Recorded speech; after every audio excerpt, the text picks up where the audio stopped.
Hi guys, and welcome back to, finally, we managed to get a good draft. I mean, I've done so many drafts this week, and the draft luck just was so bad all week.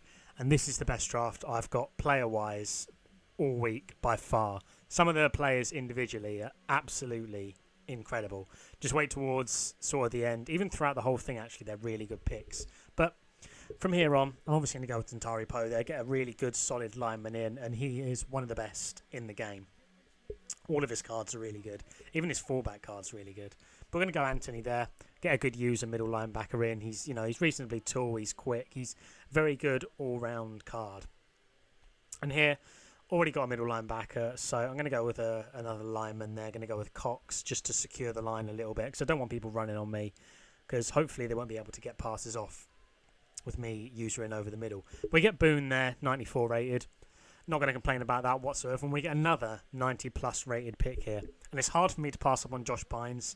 Absolutely love Josh Bynes. Really, really good player on the game and in real life. But we're going to get Branch in there just so people hopefully can't bomb the ball deep on me. Because that's, as many of you I'm sure will know, that is the main thing that happens in draft champions. A lot of the time is people just resort to lobbing it deep. And hopefully getting a good, tall, strong safety in there will help us out with that. But all those picks there, I already have a tight end, so I'm just going to go with the lineman. And we get Delaney Walker here, who I love. I absolutely love that Delaney Walker card, but we haven't got a cornerback yet, so we've got Revis or Roby. They're both really good players, but I've used Revis before. I'm not sure if I've used Roby, so I'll give him a go. Both very good picks, though. A gold round here, unfortunately, but I'm going to go with Clinton Dix, who just got, I think it was a final edition card, maybe 98 rated. Would have loved to get that one, but we'll settle for his gold card. We actually haven't got a wide receiver or a quarterback in the team yet, or a running back, so we haven't actually got any of the positions we need on offense, to be honest. We've got a good line, but we need people to back them up. So I'm hoping at this point we get something, and we end up getting 94 Matt Ryan, who seems to pop up a hell of a lot in draft for me. But I'm not going to complain because it's a really good card. Brilliant throw on the run and everything else. But Mike Evans, 98 rated, final edition card there. Absolute glitch. I mean, it's like one of the Ultimate Legend Calvin Johnson cards. It's at that caliber. Potentially better, to be honest, because he's tall, he's got a good run block, he's got everything. But we needed a running back, and we managed to get either Curtis Martin or Portis here. Not sure who to go with between them. Both very, very similar. There's only a few points stat-wise difference in them. But I'm going to go with Portis there. Just mainly because I haven't used him before. But let me know what picks you guys would have done differently down below. A lot of the time I get said that I don't draft the best players a lot of the time. So let me know down below what you would have done differently in this one. Because I'm sure there were a lot of different picks you guys would have made. But I think overall we got a very good team. We got people in pretty much every position. As you can see, we got good wide receivers, we got a very good quarterback, good running back, good line, offense and defense. Got a good cornerback in there, got a nice linebacker in there as well, and some good safeties. So hopefully we've got everything we need to sort of win the draft. But coming into the first game here, all the games in this draft were difficult, and I'm not sure what ones I will put in the video. I know there's one definitely that I'll put in that I'll probably put as the last sort of video or last game of the video. But this guy knew what he was doing. As you can see, he was pump faking, he was making my players jump runs or jump routes when they didn't need to, because I think he had Super Bowl Aaron Rodgers in there, and I think he had Torrey Holt as well, if I'm not mistaken. But I couldn't figure out his offense, to be honest. As you'll see, pretty much every throw he does on me works. Like, he's got someone wide open the whole time, and I just couldn't figure out what he was going to do, to be honest. So fair play to the guy. But at some point in the game, something just sort of clicked, and I managed to force him to 3rd and inches. He quarterback sneaks it in, and at this point, I don't know what it was, but something just clicked on defense for me.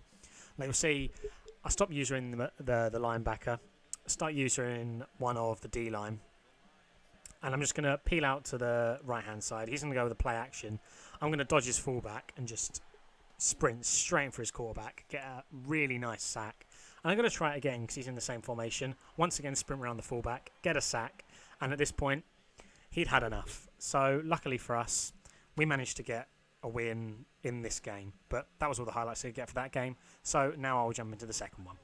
Now, this was the game of the tournament for me. This game had pretty much everything you wanted in it. And you can tell just by the way, he's running it out here. He knows how to move the ball, at least on the run. So I'm hoping he won't be good at the passing game, but he was pretty good at the passing game. And he was a very good all-round player, and this is a very close game. Like, to be honest, I got pretty lucky in this one in a fair few plays, as you'll see later on. But he's moving the ball forward, he's just making good reads where he can. Nice, easy dump off there. He's going to get the first down, and all he wants to do is just get the first down, move his way up the pitch, get a nice slow drive going, and hopefully get a touchdown on his end. But he's going to go with play action there, and as you can see, it's not wide open over the middle, but he had a bit of space, and that's a good catch. That's the classic aggressive catch that works in this game. But picking up the lineman definitely helped in this game because we were locking up the run a lot more than we should have, to be honest, because we were going cover a lot of the time, but we were still preventing him getting a good run game going. And as you can see, Poe there just clean gets through and makes a phenomenal sack to force him to 4th and 16. There's no way he's going to go for that, but just in case, I'm going to go with a cover 2, just so he can't fake it or anything, because I did get someone fake punt against me on this draft run, and it worked. So I wasn't risking anything.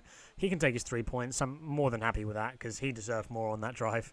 But now it's our turn to get our first offensive play of the episode on the go because we've just been on defense the whole time so far. But first thing that happens when we actually get the ball is we fumble. So that's not what I wanted to happen at all. So we got Portis. First time he touches the ball for us, he fumbles it, which is fantastic. But hopefully, I just want to get a stop at this point. So we're 3rd and 3. As a lot of you, I'm sure, will know, my goal line defence isn't the best. But there was nothing over the middle, so I thought I'll move out over to the right just so he can't dump anything off. And luckily, we managed to lock everything up there. He had nothing open. I'm just going to go cover again. And I know he's not going to run it. I mean, if he runs it, I'll be able to get there in time because it's 9 yards. But I'm just going to lock up anything over the middle. And luckily, he manages to not get the completion on the hurry up. And now we'll get our actual first offensive possession on the go. So I'm going to start off with a screen because not many people expect a screen so close to your own goal line. It usually gets a few yards at least. And we managed to pick up 6 there. So I'll take that. But then he manages to get a sack. We're going to go with play action. Pretty much just throw it and hope. And that's what Mike Evans' final edition card can do for you. So that was an absolutely phenomenal play by him. Mike Evans, that is. We're going to go with a play action pass again because it worked last time. And that spin move there, I don't like to big up my own play very much, but that spin move, absolutely perfect. I mean, that was a lovely spin move there to get what I think is a very good touchdown. But we're back on defence, which seems to be what most of this episode is actually based around, me on defence. And as you can see, we're locking him up pretty well at this point. I'm trying to figure out his offense. He's going with similar plays most of the time. So I'm just going to lock up anything over the middle. I jumped the wrong way on the run there, and he manages to gain a few yards.